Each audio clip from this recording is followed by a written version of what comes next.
So we have create table. Makinig muna, lecture muna tayo. I will give you time to finish your exercises later. Okay.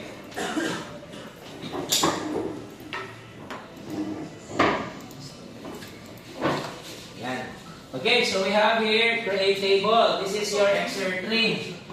So in your exercise 3, you're going to use create table to create a schema. Ayan. So what is our schema? So our schema is the enrollment system or the one we solved last time, the the hospital.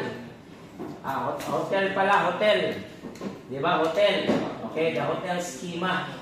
Okay, to be able to create something like that, we need to create a table. Yeah. So first is, what's the schema again? We have, guest. Okay, guest. Yeah. Ano yung ginamit dyan dati? Dinala. Okay. Sige na lang. Okay, yan. Okay, so we have guest. We have guest. Ayan. And then we have, I forgot. Reservation. Okay, or booking. Booking, yes. Booking. And then we have room. Okay, ano na lang? Employee na lang. Yan lang dalawa.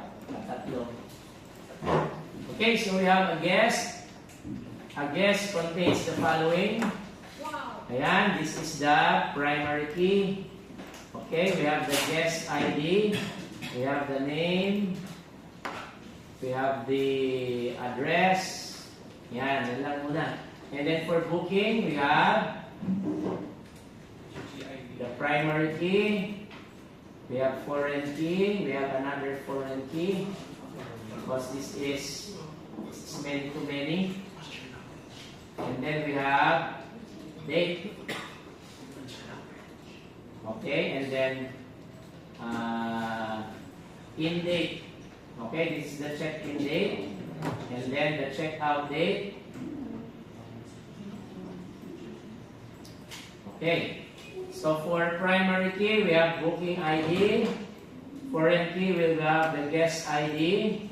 And then the foreign key here, which is the employee ID. Ayan. Okay, next we have employee ID, which is the primary key. So we have the employee ID. We have the name. We have the,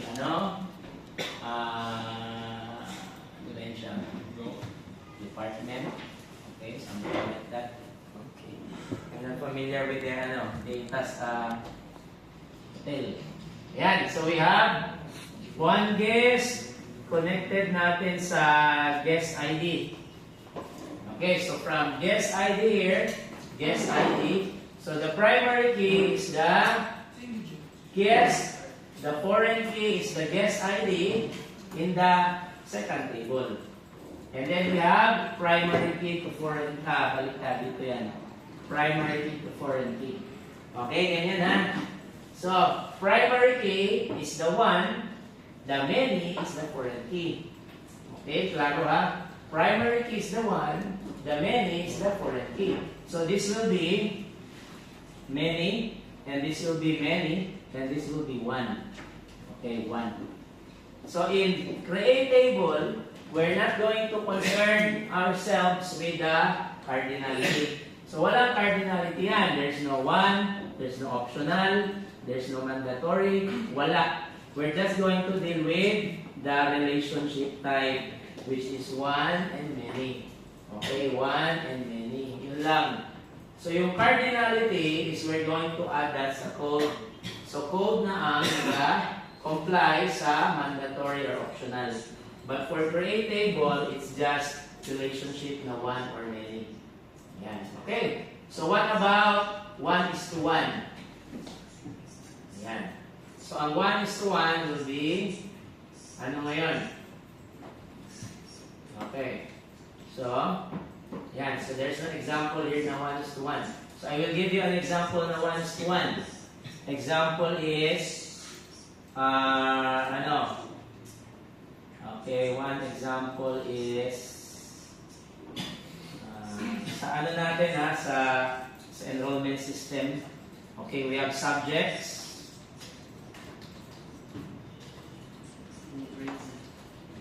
Subjects lang. Okay, di ba yan answer natin sa exam. So primary key is the subject ID. Okay, we have subject code. Okay, we have subject description. Okay, madami yan. So, tapusin. And then we have assign. Okay, this is assign. Ayan, so we have two foreign keys. Diba? Okay, so we have the subject ID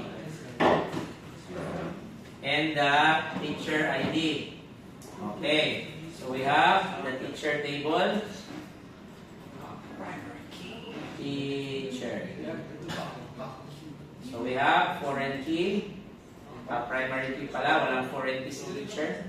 So we have the teacher ID and then the teacher name, teacher department. Ayan. So we have primary key to foreign key. Okay, one to many.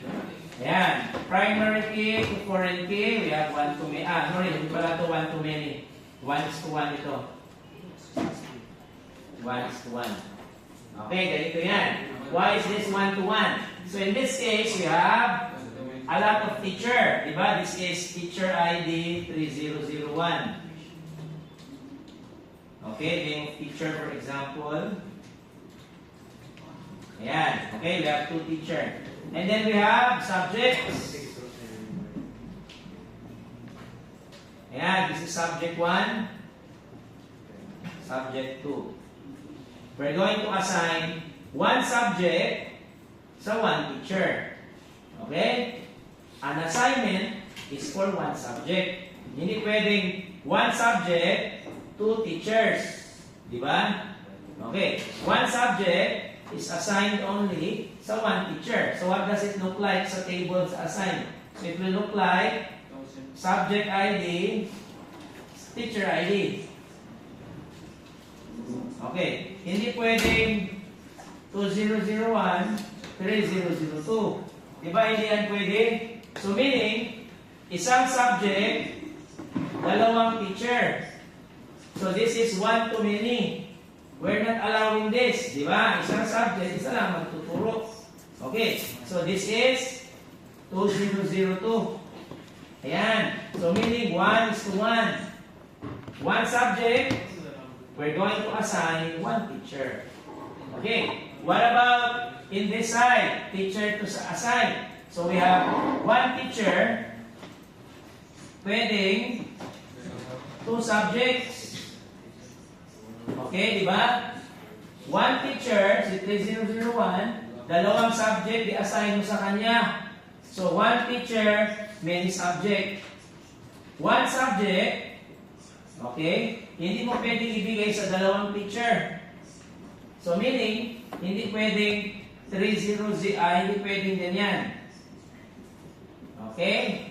Ganyan. So this must be different. So this is one. Hindi siya pwedeng many to many. Pag many to many mo yan, assign to teacher, one assign, many teacher, one teacher, many assign. That's many to many. Okay? So this is one teacher, two subjects, pwede. One subject, pwede. So this is one to many.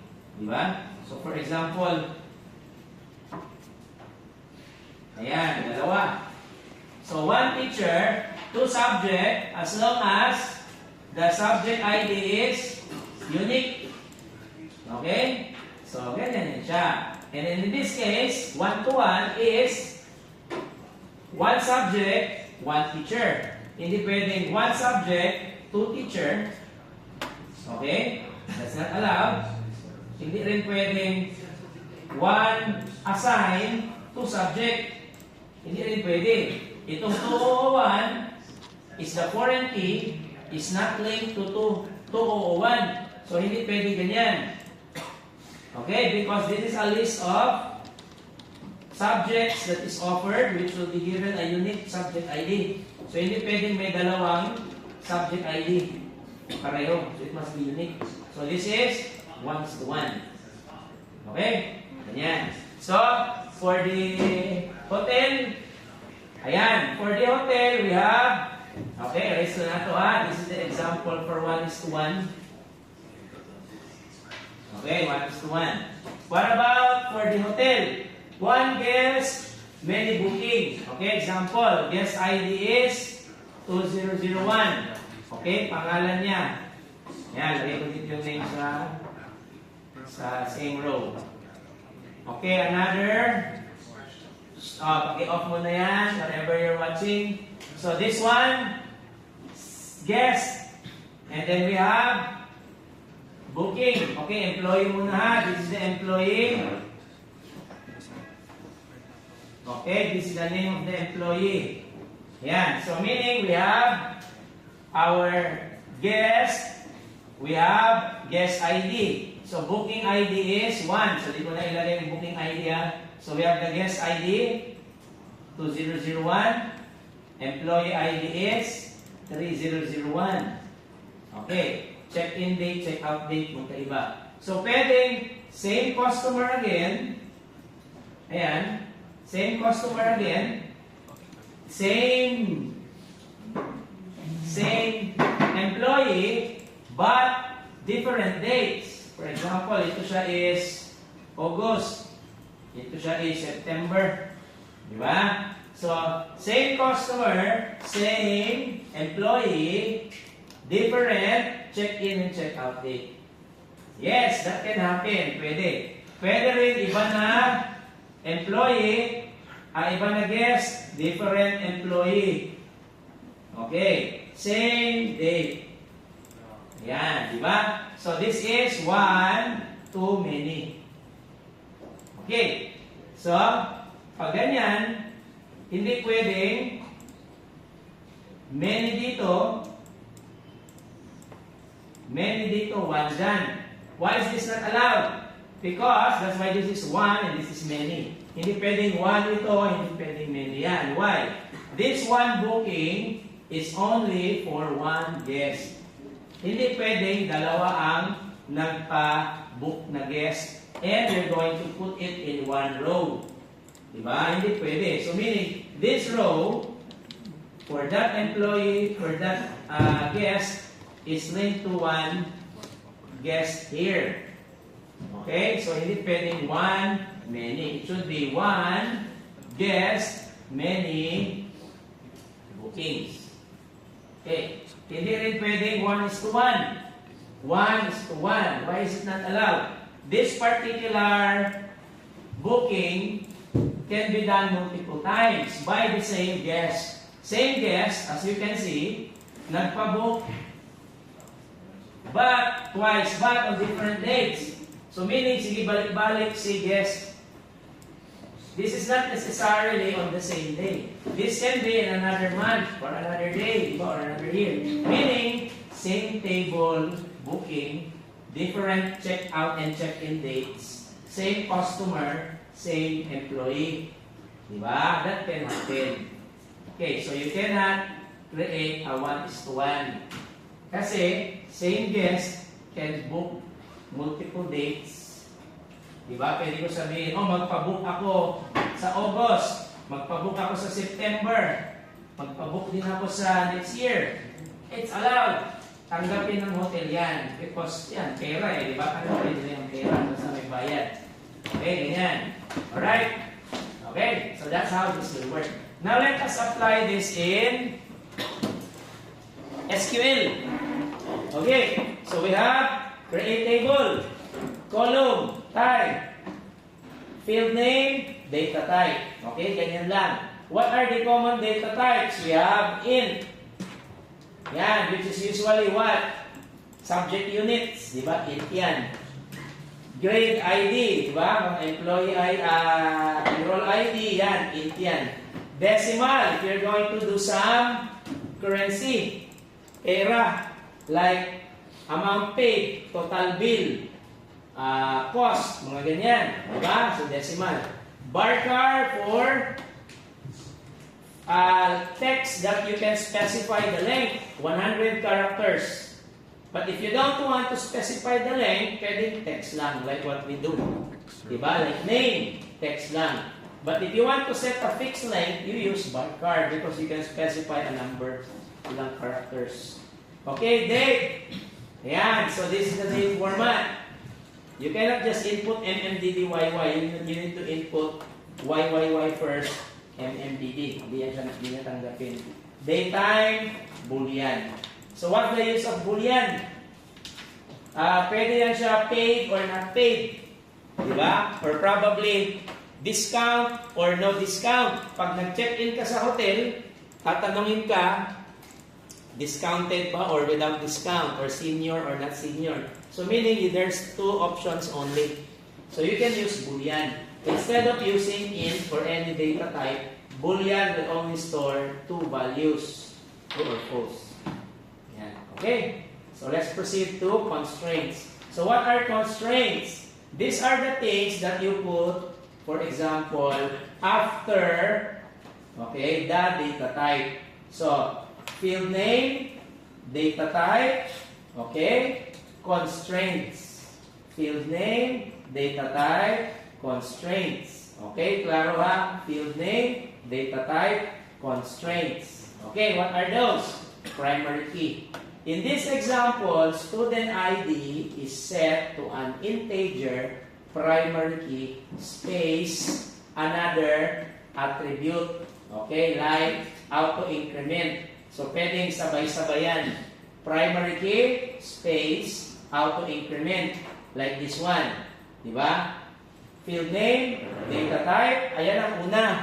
Okay, it's always the first, field name, data type, followed by this, mga properties niya, constraints. Primary key, auto increment. Okay? Yan. So what does this mean, primary key? So it's this one. Ito yun. Primary key, primary key, primary key. Okay? So may primary key ka na. What is auto increment? So what does this mean? So meaning, if you set this to auto increment, you don't have to write a code in Java to increment 1 and 2. Diba? That's what you did in Exer 3. Di ba yun? Or 2 yata, Exer 2. In Exer 2, you write a code that will increment these numbers in Java. If you don't want to do that, you want it to be done in MySQL, you need to set that field to auto increment, so there will be no code needed. It will increment every time you insert. So insert, hindi na yun siya add. So if you do an insert query, ganito na lang gawin mo. Okay, this is auto increment. So insert into, yes, you need to specify the field name, address. Since this is an auto increment, okay, you're going to specify name, single quote lang, okay, ganyan name, and then address. Okay, ganyan. This is the name and this is the address. Yung ID wala, GID, because this is auto increment. So automatically 0, 1, 2, 3. Okay, ganyan. But if you want to specify it, wala na ito, wala na yan, you include it here. So, pwede mo ilagay 1000, okay, comma name, comma address. Okay, ganyan yan. This will also work. You don't want to use the auto increment, but there is auto increment, ito na mag-increment, manual mo yan. So, pwede rin. Either way, you can use this one or not. Kahit even if it's auto increment, it will still work. Okay, not null is required. Yung kanina ginawa ko, pag naglagay ka ng null, hindi niya tanggapin yan. So meaning there must be a value in there, not null. Okay, so meaning it cannot be null value. And then date, and then default. So we have a default. So pwede mo lagyan ng default. Primary key, auto increment, default, 1000. Okay, so meaning if this is 1000, that's the default value for this ID, automatic, it's 100 plus 1 plus 1 plus 1 plus 1. Okay, yan ang gawin nyo sa excerpt. 2, kung wala pa mo nakapasa. Pero kung nakapasa na mo, i-code na ninyo sa Java, di ba? Okay, so that is the default value. Okay, so may default value siya na i-plus 1 plus 1. Kung mag-start ka sa 1,000, 2,000, or 3,000, you can set a default value. Okay, so these are the... Yan, so we have here another one, unique. Okay, saan nyo ginamit ang unique sa excerpt 2? Saan? Saan ang table? May unique kasi doon. ID? Hindi. Sa assign, meron unique doon. Diba, gi-require ko sa excerpt 3 pala. Sa excerpt 3, gi-require ko ang 1 teacher, 1 subject. Hindi pwede ang 2 teacher sa isang subject. So meaning, meron unique doon. Okay? Ibalik ko yung assign dito. Wala kasi. So this is my assign. Ito rin yung gawin nyo, yung magpasa ng excerpt 3. So we have our, the foreign key. Dalawa man yun, di ba? Okay, the subject ID and teacher ID. Ayan, so if this is 2001, tapos subject ID mo, teacher ID mo is 3001, check, tama. Pero pag naging 2001 yan, 3002, not allowed. Okay, pag naging 2001 tapos 3001 yan, pwede. Allowed yan. Okay, so meaning, you're checking for 2 unique values. Dalawa. Okay, so we have 2002 allowed. Pero pag 2002, tapos same subject, hindi na allowed. Ito naman, allowed. So meaning, you're checking for what?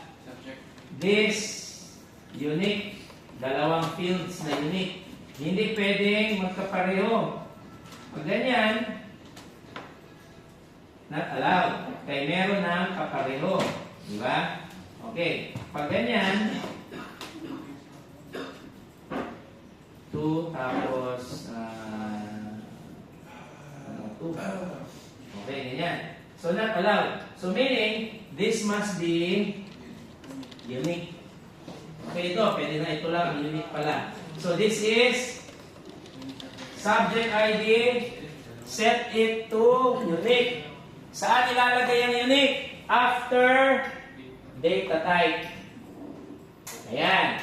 Field name, data type, unique, comma. Okay? Klaro ha? So that's the attribute that you can add after data type. Okay? Lagay mo unique. So nakalagay yan siya sa subject ID sa assign table. Okay? Ganyan. Ayan. Default value, auto increment, check. So what about the check? Sana yung check. Check. Ayan. Okay. So check. You cannot insert in the student's table if the age is less than 18. So meaning, minor. Pag less than 18 ang age ni student, hindi ma-insert. So you must be of legal age. Diba? So meaning, hindi ka ma-enroll kaya wala less than 18 ang age mo. So, wala ginagamit no sa excerpt 3. So wala naman ang butang Okay, constraints. Okay. Next, we have foreign key. Okay, ito. So, what will be the create table for this one? Okay, ganito ang examine nyo ha. So, you have an ER diagram. What will be the create table? So, we have create table. Okay, sulat ko na lang ha. So, create table. Okay.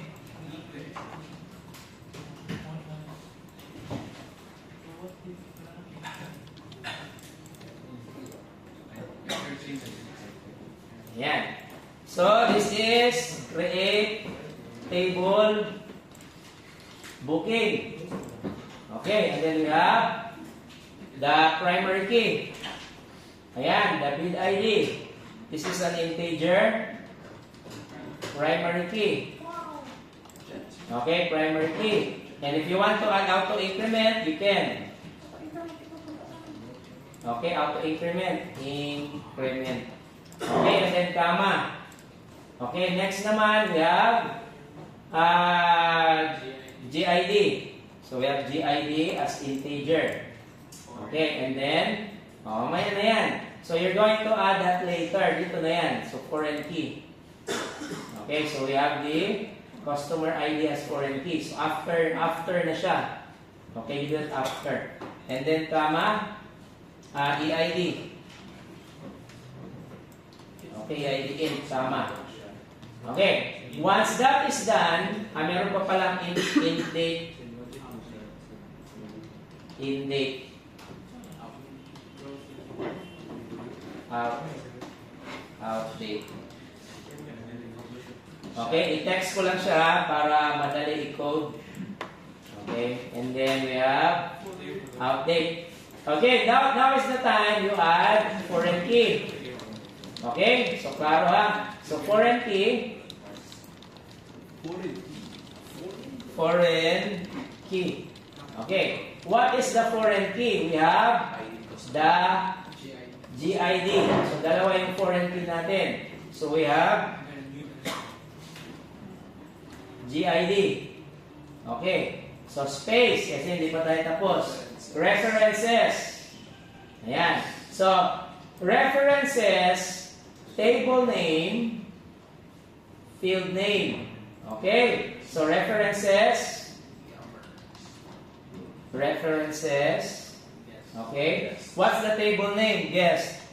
What's the primary key there? GID. Yan. Okay. So, this is the name of the table where the primary key is. Because you assign the foreign key to GID. GID will be the foreign key. This will be the primary key on this table. So, it will now look like that based on our ER diagram. Okay. After this, another foreign key. Dalawa kasi yung foreign key natin. So, we have comma naman. Okay, comma. Okay. So, another foreign key. Okay. This time, it is EID. Ayan. Coming from employee. What's the primary key there? EID. Okay, ganyan. Alright. And then, that's it. So, wala na to. Okay, semicolon. Ayan. Okay. So, we have two foreign key. You need to add foreign key references. Foreign key references. Okay? Klaro ha? And then for the guest, dapat mauna. You cannot execute this because there is no guest table yet. There is no employee table yet.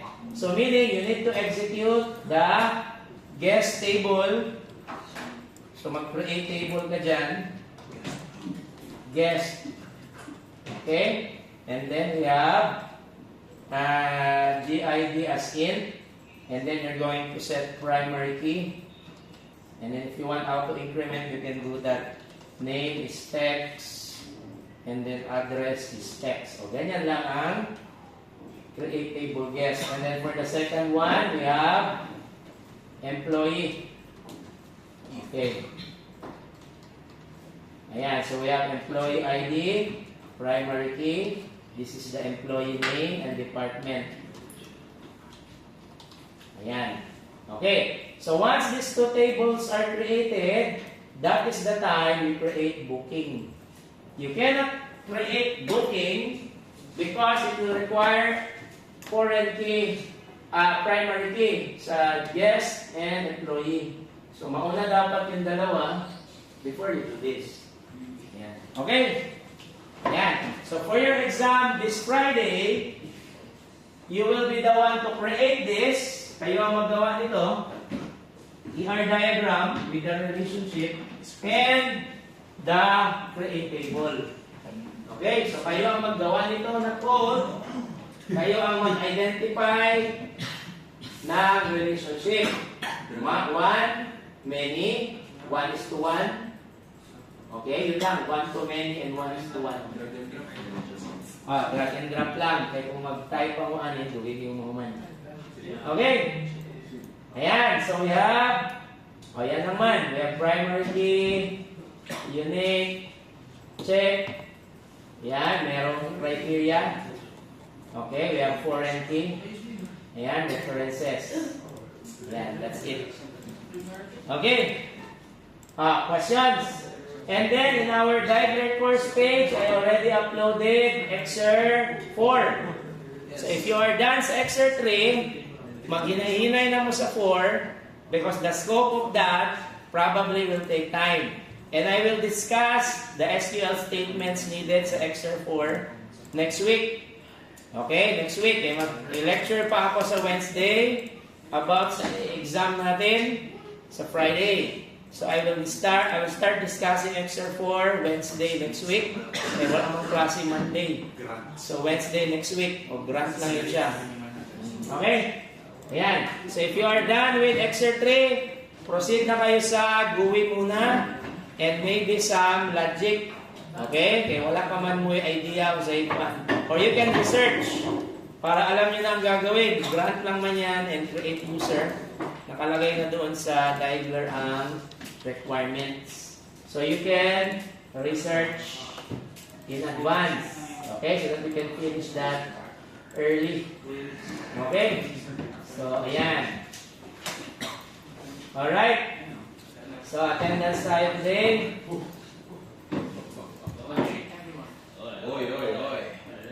Ayan, absences nyo, nakalagay nyo dyan. 18. We soon 10 absence. Okay, RCSO. RCSO. Wala RCSO. Teka ha, hindi ko count. Wala din yung appeal.